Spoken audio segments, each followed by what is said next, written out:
Amanda,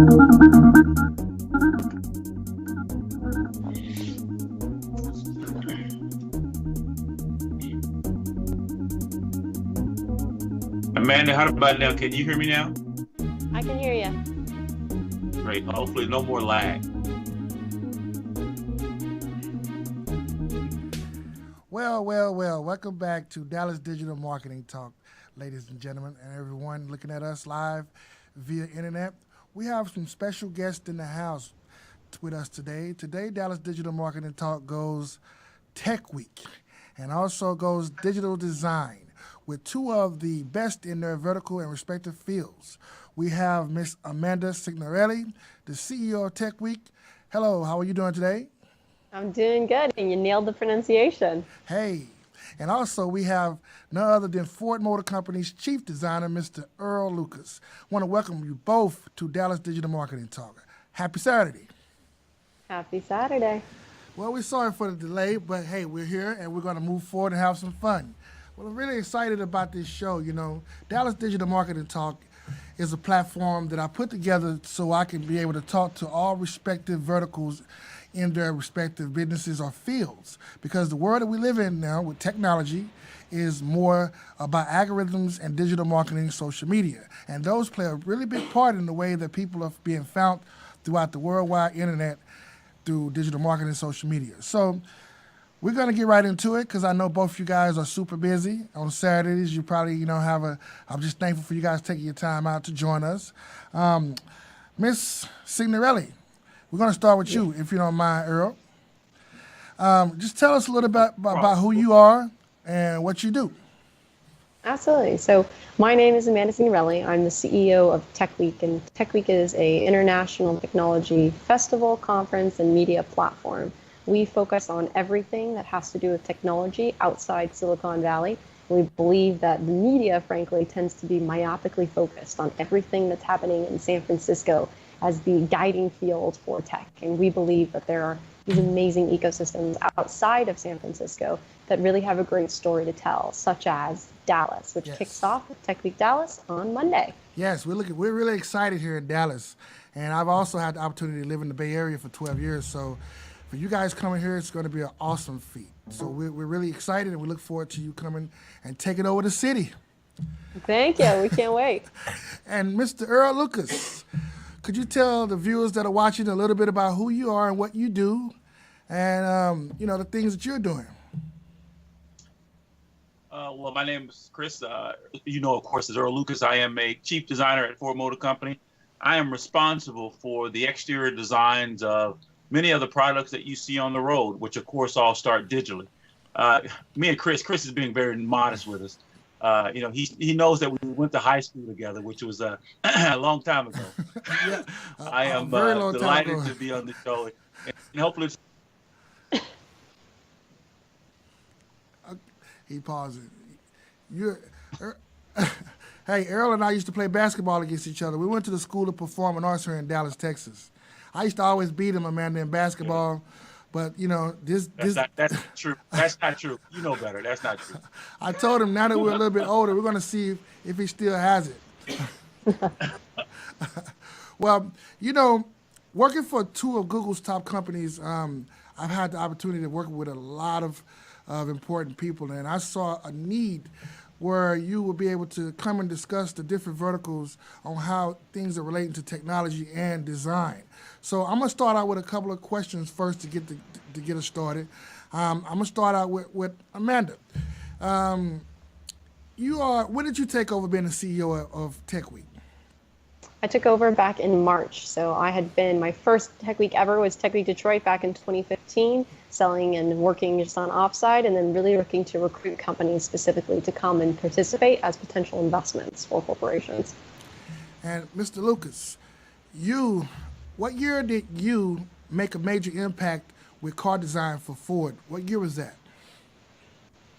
Well, I think to be honest with you, it was around 2010 where I think I was accredited for the creation of the Ford Taurus. I've worked on a number of programs before that, but that was really one of them that you can turn and look to, where I had the opportunity of actually leading the.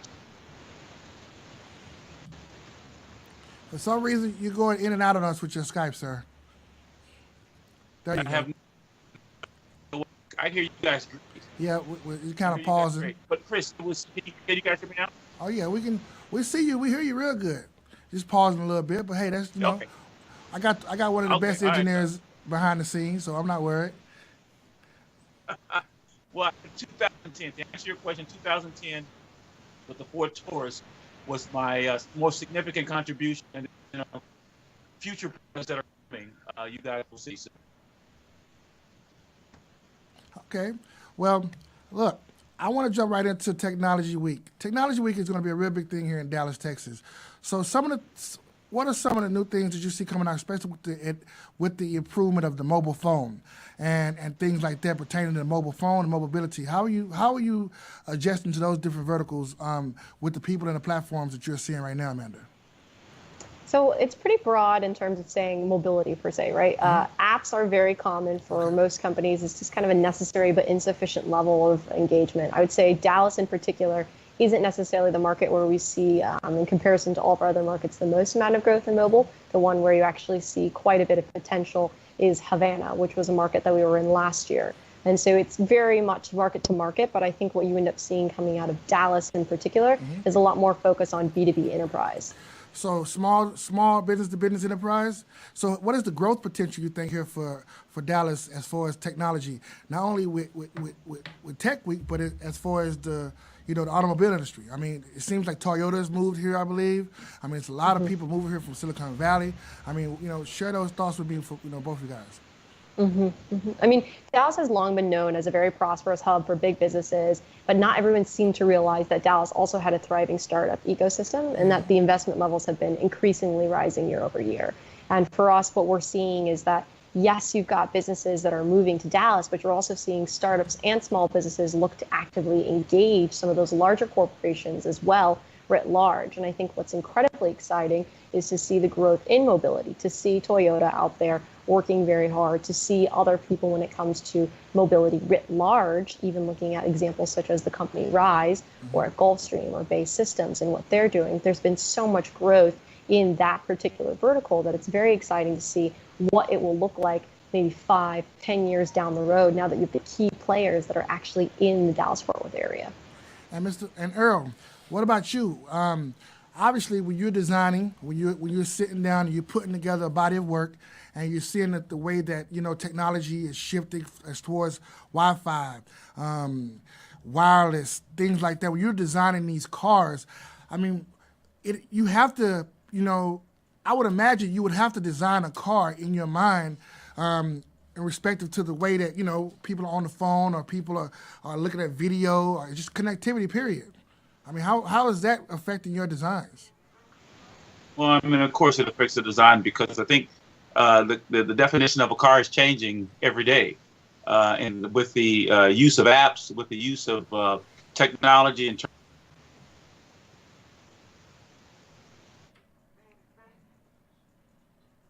market. In fact, Ford Motor Company has made a major shift in making sure that we're defined more as a mobility company than anything else. So historically, we've always been an automotive company, Right. but as we move into the future, how things connect with our everyday lives, a car will have to change. And of course, that affects us in design when we're, proposing new ideas and actually really kind of defining the interface between a car and a customer. Well, Amanda, social media or digital marketing, for you, which one of those platforms you think plays a real big part in Tech Week's movement? Both of them play hand in hand, but which one do you think really drives the attention to Tech Week? It depends on each market and how long we've been there. So what we increasingly find is that there's some markets where social media really is the key. And in Dallas in particular, we were excited to see just how much presence there came alive by being able to activate some of those key social media channels, even looking at top Instagram handles, top Twitter handles, thinking about how you're actually tagging and working with people, and then digital marketing, which becomes incredibly, incredibly key to scaling any sort of effort. And for us was definitely a major component of our strategy when we went to Dallas. Even something as, once again, just one piece of that is media buying. Then you look at media buys themselves when it comes to newspapers and how you're packaging your messaging, et cetera. And there's a lot of nuances that go in there. But digital marketing in particular for Dallas was definitely instrumental. Awesome. Earl, do you have any questions you want to ask Amanda? Or Amanda, vice versa, you want to ask Earl? You know, everybody can ask the questions here. We're all one big happy family today. I'm just excited to see, you know, some of the questions you guys want to ask each other, because you guys are similar, but, you know, in the same, you know, in your sports technology. So are there any questions you guys want to ask each other that you want, you know, might be curious about? Earl, I'd love your perspective on some of the recent announcements coming out of, you know, to your point, we're now seeing the larger view of mobility. What did you see and how did you react to the announcement when you saw Tesla coming out saying, yes, the hardware would be there for autonomous vehicles, but that not necessarily would they be autonomous yet? What does that mean for your company when we look at the future of mobility? Well, I mean, that is a fantastic question. I think that with some of the advancement in terms of what Tesla announced, and also some of the announcements that our company has made, this thing we call a car is evolving. And I think, to be fair, I think really mobility, the definition of mobility will probably play a greater role in terms of just getting people around. That mobility means multiple things, though. It doesn't just mean getting the customer from point A to point B. Right. It means really a certain connectivity. And from a certain perspective, almost car is being defined as friend more than just a traditional utilitarian product that you may use, you know, for 2 or 3 hours a day. I mean, it is changing. So I think the advancement of Tesla, advancement of the industry itself, just holds so much potential and so much future. And I think what you guys do in Techweek and what you guys do in terms of just understanding what the consumer wants, it only aids me in terms of finding out what people want and hopefully designing to their needs. So I'm excited about the Tesla news. I'm excited about the industry news because there's so much more that's going to be exposed. So many more things that are going to affect people's lives.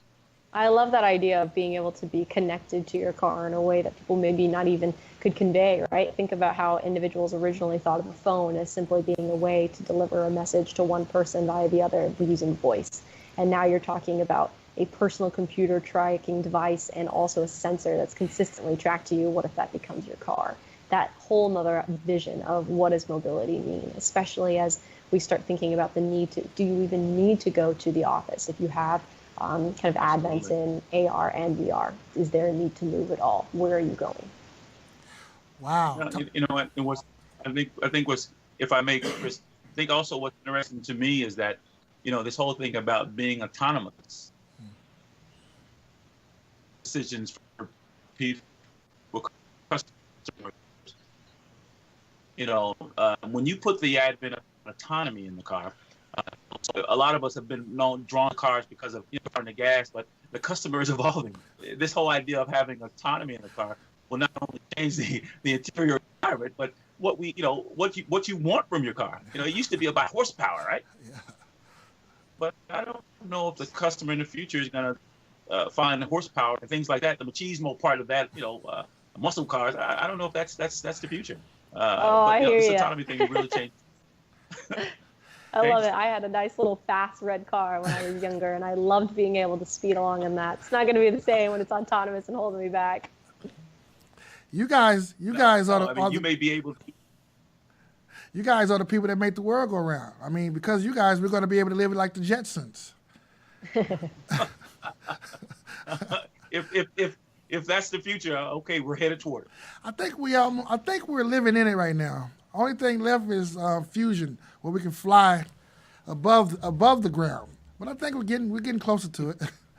Wow. Okay. Well, let's talk about some more things. What are some of the latest trends that you're finding right now that's appealing to you right now, Amanda? You know, so many trends out here, so many different. You have Ubers, you have a lot of different trends. What are you finding that's really fascinating for you, and what are you looking forward to going into the new year? Yeah, that's a really interesting question. It's difficult because for me, the way that I always look at tech trends is truly market by market. So I'm looking at what's most relevant in Kansas City, which is where you see a ton coming out in the animal health corridor over in Manhattan, Kansas, big data with Think Big partners. The recent acquisition of iVerify, then in Chicago, you've got CleverSafe and Motorola. really trying to take over the definition on how we have an integrated IoT city, and then Detroit also trying to take on the next step when it comes to mobility, even looking as far as how do you revolutionize ports and make that more efficient when it comes to transportation. So each city has a very interesting and different and exciting vertical. I think for me, I tend to be always looking towards the big data applications. I think at the end of the day, there's three industries that tend to be particularly ripe, but also the most difficult to truly disrupt, and that tends to be within financial services, healthcare, and education, mostly because of the legislative and regulation environment behind it. And so being able to have big data and use that as a tool to go above and beyond, you've seen what it does by revolutionizing the way that we interact with each other from a social media and social marketing perspective. That's a lot of raw data on social interactions that I think people couldn't even conceptualize before. So if you have all of that in an integrated, cohesive, and comprehensive perspective, imagine how you can then go to those really slow, bureaucratic, and completely distraught industries and say, let's get rid of the efficiency in here by simply knowing where it goes. Yeah, it's kind of scary. You know, I was watching a segment on artificial, intelligence, and the robots that they're making now. And I mean, they're remarkable with the technology and how things are going. Pretty soon, I mean, like you said, healthcare and things of that nature, just to kind of, being able to help someone in a timely manner, being able to look through your car and see what's going on with your children or with your house. I mean, Earl, just share with us what are some of the things that you're looking at as far as trends, and how does that affect you as a designer and also as a brilliant mind when it comes to things that you do. Well, I mean, just like Amanda, I mean, I have to be tapped into what the markets are doing. I think we tapped on it just a second ago. Like I said before, and I'm saying it over and over and over again. This definition of a car now it is changing. There's going to be a day I foresee that maybe dropping the kids off to school is just putting the kids in the car and letting the car take them directly to school. I mean, I see in Chicago, and there's going to be a zone where you can turn over to the autonomous car, and then boom, it'll take you, without you holding the wheel, and maybe you can just sit back and enjoy the ride. I mean, so from my perspective, understanding the market and what people want is what we're trying to produce, and in fact, is what we're going to produce as a mobility company. So how do you Oh, sorry. No, I was just about to ask, kind of following up onto what Earl said, what people want. I know that Uber recently announced that they were doing a conference on how to evaluate the ability to use cars that are flying, right? Vertical takeoff within these environments. And it's something that we're starting to hear from quite a few of their senior executives, that they're testing out these cars and seeing if they can have them flying within maybe it's suburban areas, et cetera, testing this out. What's your perspective on that? That's obviously completely beyond some of the original conceptions of a car, and now talking about greater mobility. What did you see when you saw that announcement? Yeah. Well, I mean, it's okay when you start talking about flying cars, all right? I mean, and I am, you talk about the Jetsons, that is definitely the Jetsons. I gotcha. I think if the customer is demanding those types of things, sometimes, customers' demand is one thing, but also to the mobility companies like Ford also have to innovate and continue to push. If a day comes, if we can do that, remember the infrastructure, the road systems, and there's a big with it.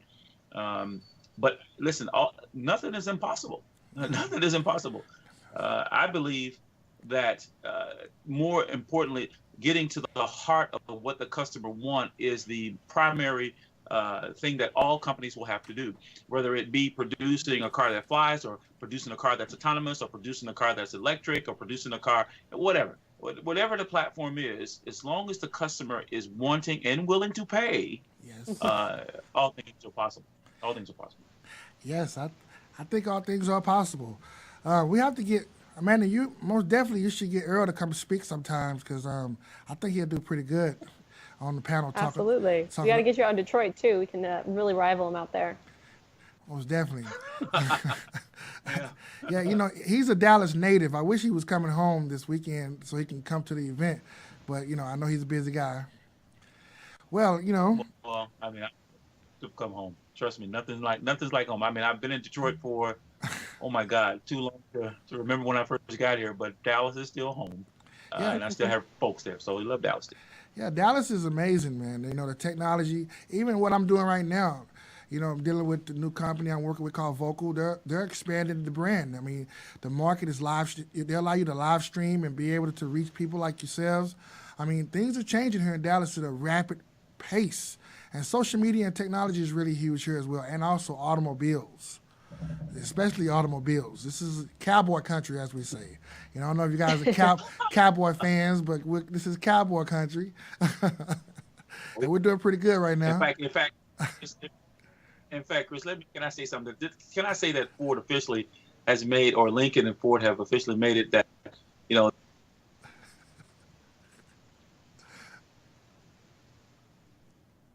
but now Lincoln has stepped up and actually are going to be an official car for the boys. So especially while they're winning, I'm all about that. While they're winning, okay. Well, hey, man. So, Amanda, I saw that you had Capital One. I saw that Capital One was one of the big players down here coming into Dallas. Explain a little bit about how that came about and their interest. I mean, because they seem to have a whole day blocked off. Absolutely. So when we were initially evaluating markets to enter, there's quite a few criteria, but one of the most important ones is being able to have a partner for that first market entry, because without any sort of anchor to the community, it becomes very difficult to start some sort of grassroots movement. So for us, we were always looking for either a partner from the city or the state itself, or a corporate partner that'll really be willing to lead the charge and also have a huge piece of an identity when it comes to the event itself. And luckily for us, we were able to work with Capital One, and they've been a phenomenal partner. They've been great at really setting up advisory boards, tapping in the rest of the community, and looking for interesting ways to say we will own one part of Techweek, but we also want to be there to ensure that other corporate partners and other businesses and startups have an opportunity to really make sure that their voice shines through. And so I'm excited to say that we're super excited to work with them this year, and even more excited to continue building off of that in years to come and bring on even more people because of the fact that they were willing to be the first ones out there. And that's quite an impressive feat, so we appreciate it. Yes, most definitely. They've been doing a real good job promoting it. It's going to be really huge. So many people are really excited to have Techweek to come to Dallas. It's never been anything like this. I think the turnout is going to be so awesome. It's a lot of great companies here. It's going to be a great time, and I'm really excited that you took the time out, to hang out with us on Dallas Digital Marketing Talk, because that's what we're all about. We're all about talking about the latest and the greatest things when it comes to technology. Mr. Lucas, could you talk a little bit about that new Lincoln Navigator that you designed this year with the butterfly doors? That was a pretty awesome design. Could you tell us a little bit about that design and the mobility part about it, and the all of the networking part about it as far as digital goes? Can you hear me? The Navigator. I can hear you. The Navigator is a very, very famous nameplate within the Lincoln brand. And getting an opportunity to kind of redesign the skin, if you will, or redesigning the exterior form is a very, very, it's a highlight. It's a highlight of my career. And I think really what we're doing is defining a vehicle around a customer experience. In fact, that entire car was kind of designed around this experience of a family wanting to reconnect. Mm-hmm. In fact, if you saw any of the images on the interior, there are monitors and digital displays where the family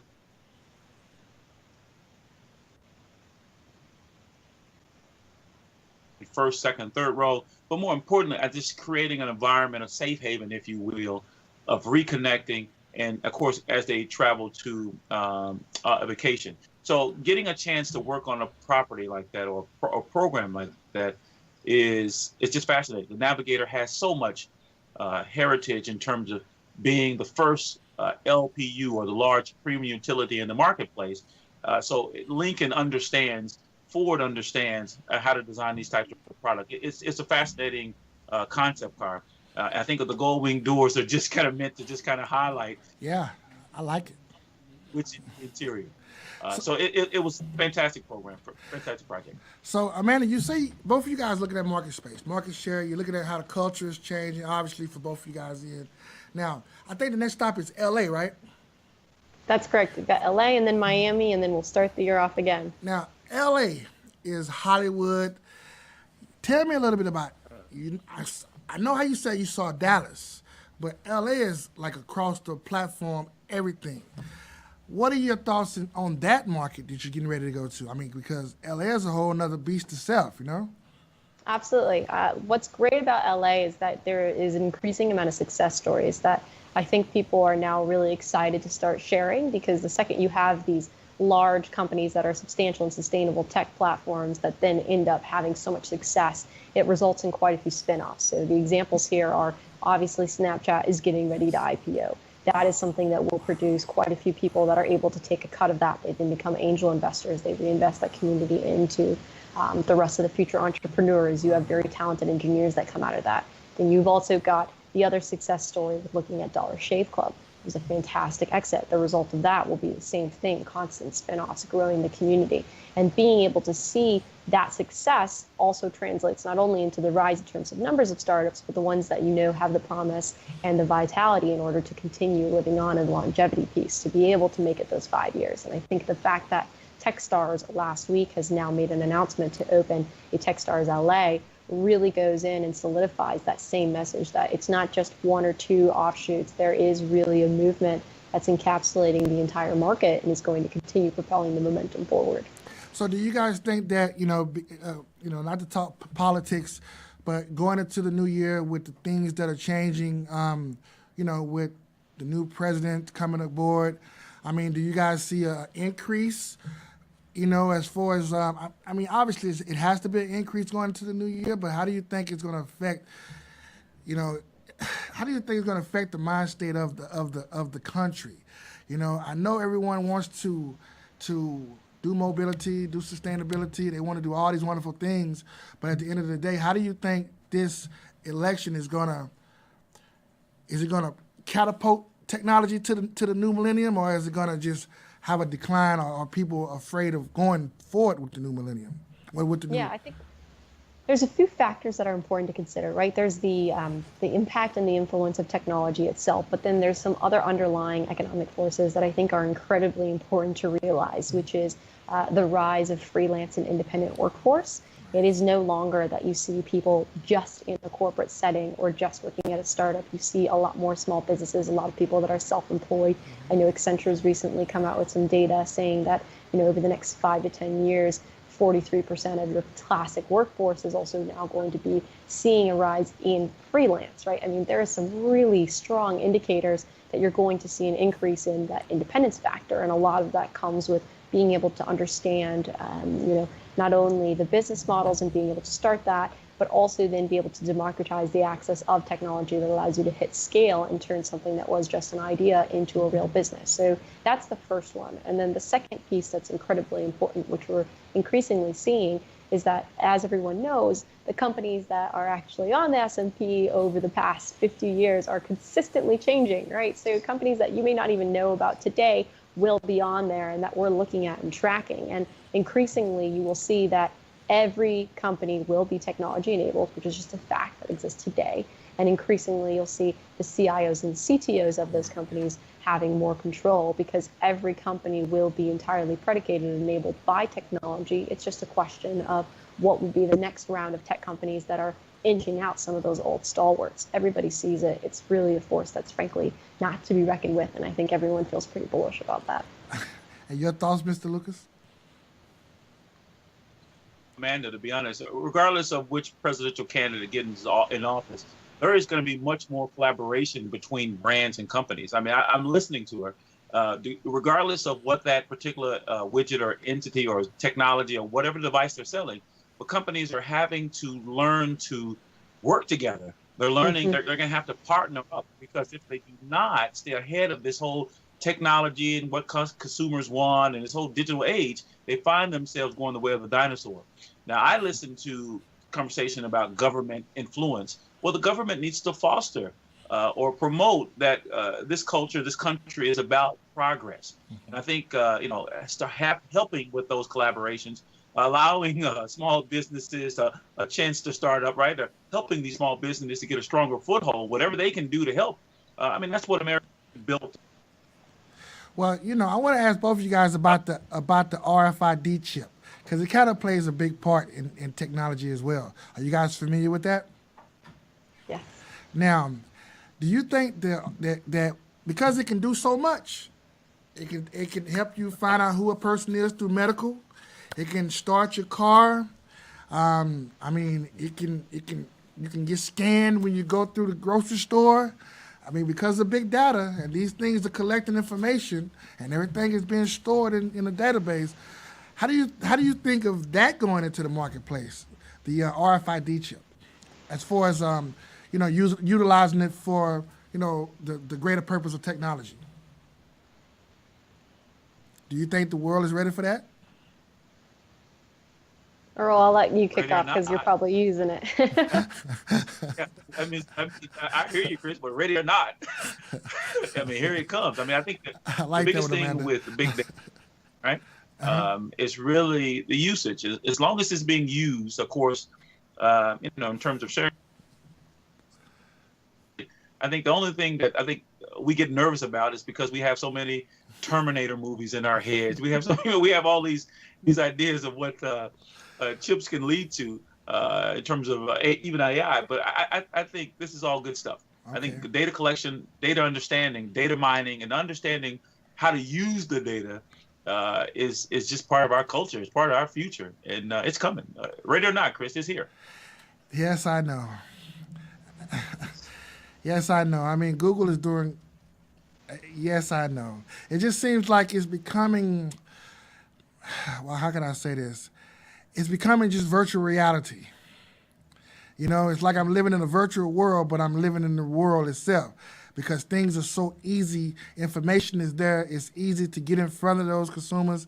It's easy to get in front of those people that are looking. I mean, that's why digital marketing is so influential because as a person of what I do for a living as a brand manager and a digital marketing facilitator, when companies come to me, we have to understand, like you say, the culture and how to put your products and services in front of those people that are actually looking for what you're selling. And as algorithms continue to get better, the machine Google gets better with its algorithms. I just think that everything it has to go that way.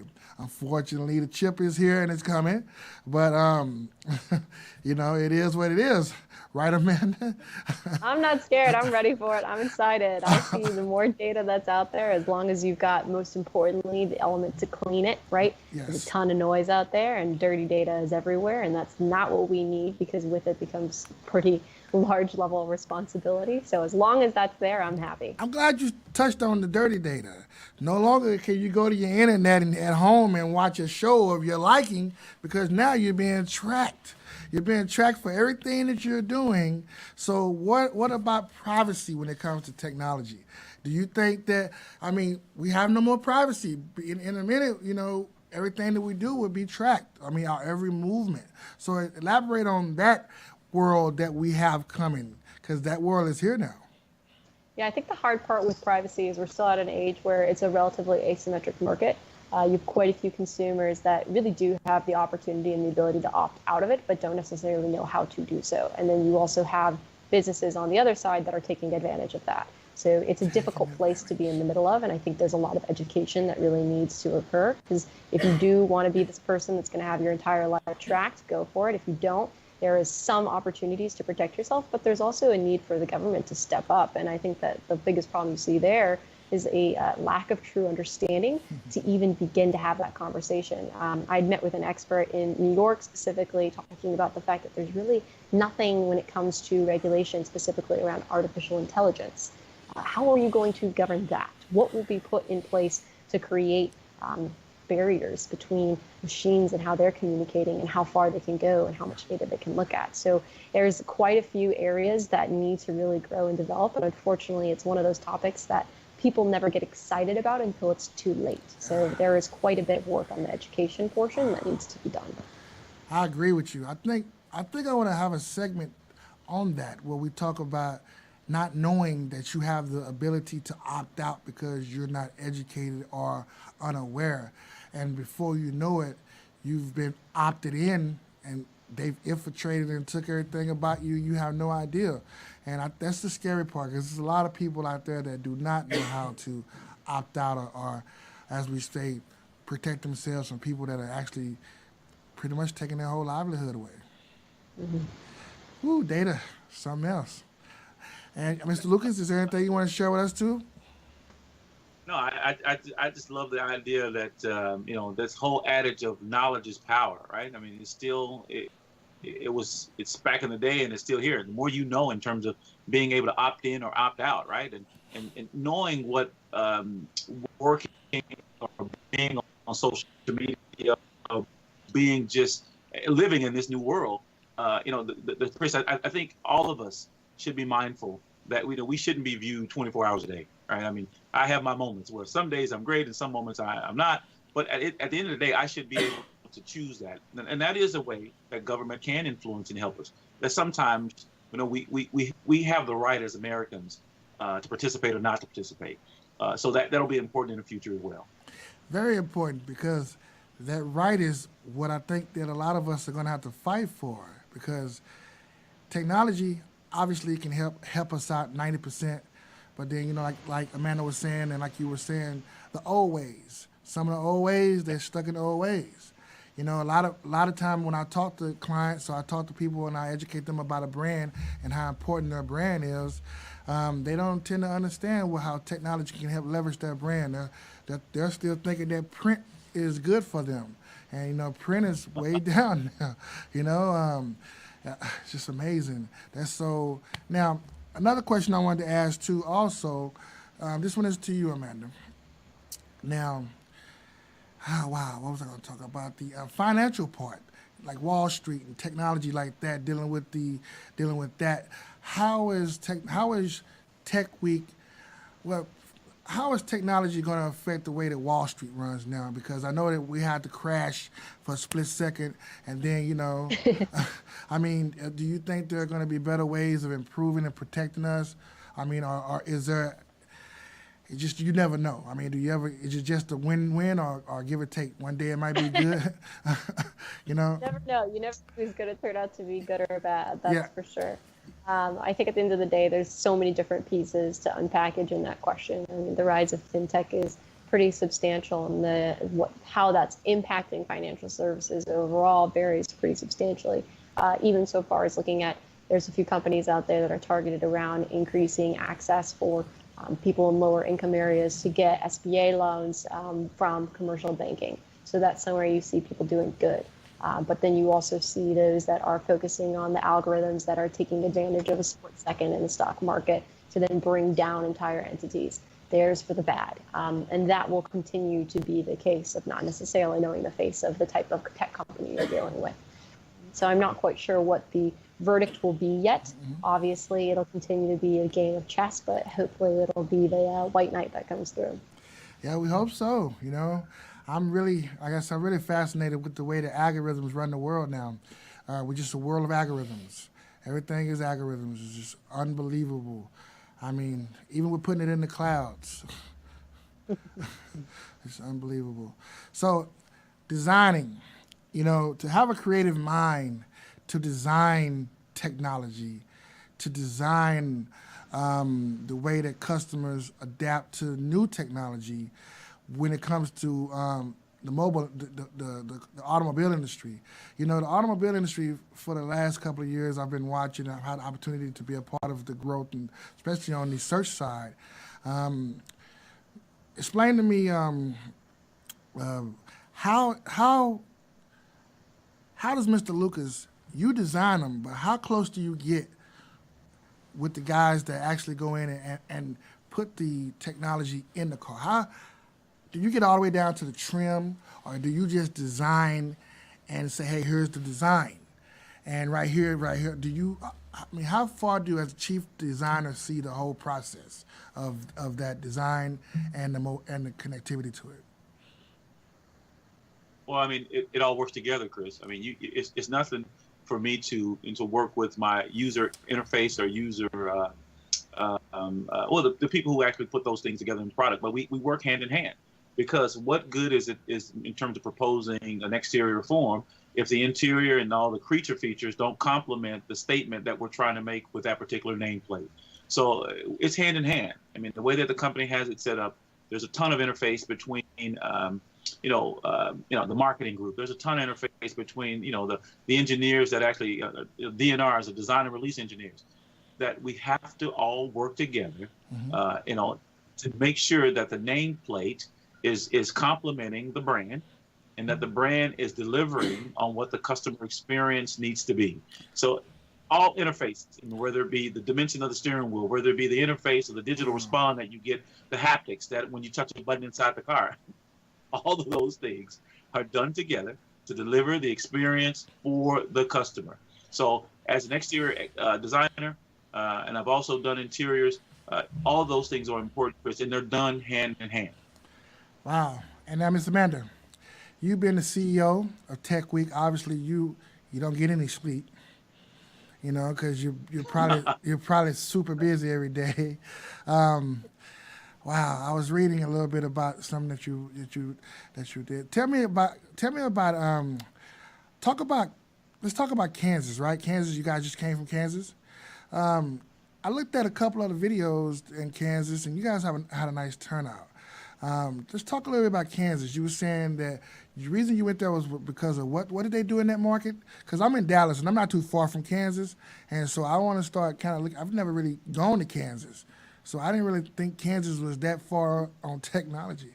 So this is amazing. It's our favorite market to tell a story about, because people normally hear me say, what do you mean Techweek Kansas City is one of your best markets? Yes. What exactly is in Kansas City, Missouri? I'm like, no, it really is. And we have about 5,000 people that come out to that market, which is about the same size that you see in Toronto. It's about the same size that you see in LA. So that says something when you think about percentages and proportions of the population, that it's very engaged and aligned towards the tech sector. In particular, the thing that's the most amazing about Kansas City and why it's been so fruitful and profitable and interesting for us, both in terms of how we look at things as a benefit corp, but also from how we operate as a business, is because of the partnership that we have with the downtown city of Kansas City. This is also with the State of Missouri Technology Corporation. And the way that it works is we're able to give out $500,000 in grants to companies that are in Kansas City. And so 600 companies applied for this last year. Out of those, 10 received a grant. And what's contingent upon that grant is that they operate their businesses in Kansas City specifically. Nice. So we had companies coming from Chile moving out to Kansas City and now have offices there of 10 to 20 employees. Nice. So you're seeing a very direct investment from the state into startups, into the community, which is resulting in job creation, entrepreneurial talent. You're seeing a lot more of a concentration of capital because there's actually a level of kind of necessary numbers of startups to even take a look at the market. And we're finally there to hit that watermark, which is really impressive to see across the board. Awesome. Now I got to ask both of you guys this. You guys know I come from a hip hop background. My last song I recorded when I was a rapper was with Snoop Dogg a long time ago. And hip hop plays a really big part in technology. Are you guys, does Techweek and also Earl, do you guys look at the way these hip hop moguls are buying cars? Do that influence some of your designs? Are you guys dealing with any of the streaming and music with Techweek? How does hip hop play a big role in what you guys do? Well, I think for me, there's a direct connection, right? Remember, we're looking at what people like. We're looking at that an artist may have in terms of reaching a certain demographic or a certain segment in society. We've teamed up with artists before in terms of selling our products, but that's a more direct okay. line to a particular nameplate. But what's important though is that, as you know, Chris, hip hop had an opportunity of getting to the core of what people like. Right? And there's a certain genre, there's something about the music that speaks to a certain generation. And of course, we're always tapped into it to make sure that, again, that our products are appropriate and that our products are cool. There's a certain amount of cool that goes to being associated with some of the artists. So of course, we've always had collaborations with certain artists, and we just learn from it. So hey, listen, being born in that, being influenced, okay, but that's one way. But also understanding what the culture is appreciating about the music is more important, and we study it. Amanda? Absolutely. So for us, we look at kind of technology as it pertains to the music industry more broadly.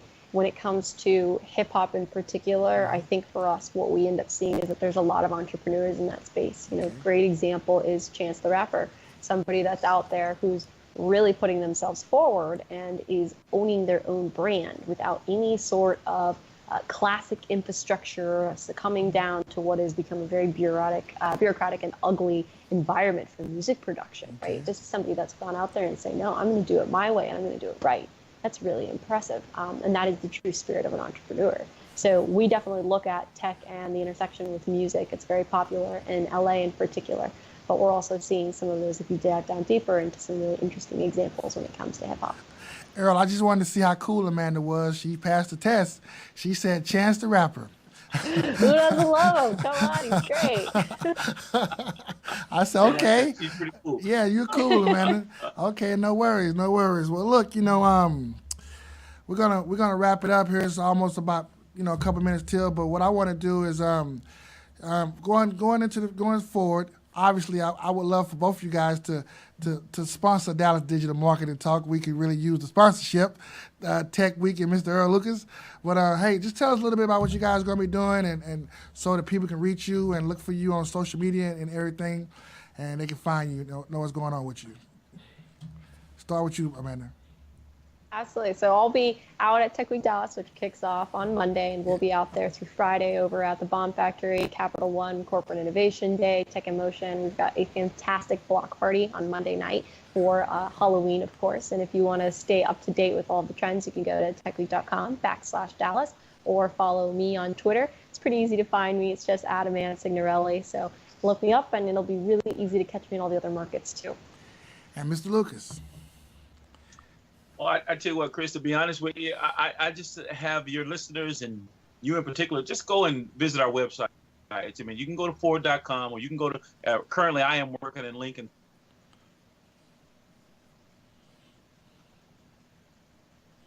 But advancement in our products, right? Looking at how our products are evolving and seeing how we're solving the question of what is luxury in our products.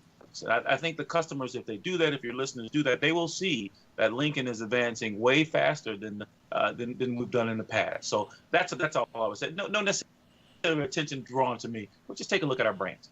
Awesome.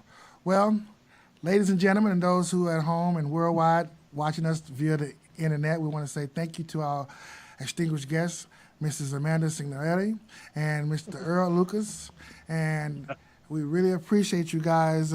Signorelli, let me say that one more time. Amanda Signorelli, the CEO of Techweek, who's super awesome. She's super cool. She's super smart, and she hung out with us today at Dallas Digital Marketing Talk. Also, Mr. Earl Lucas, we really appreciate you. That's Ford Motors Chief Designer, and we love your cars. Keep designing wonderful things, and we just thank you guys so much for joining us here on Dallas Digital Marketing Talk, where we talk digital, and we talk trends, and we talk markets. So cool. This is your host, Christopher Williams, saying peace out, and we'll see you next week.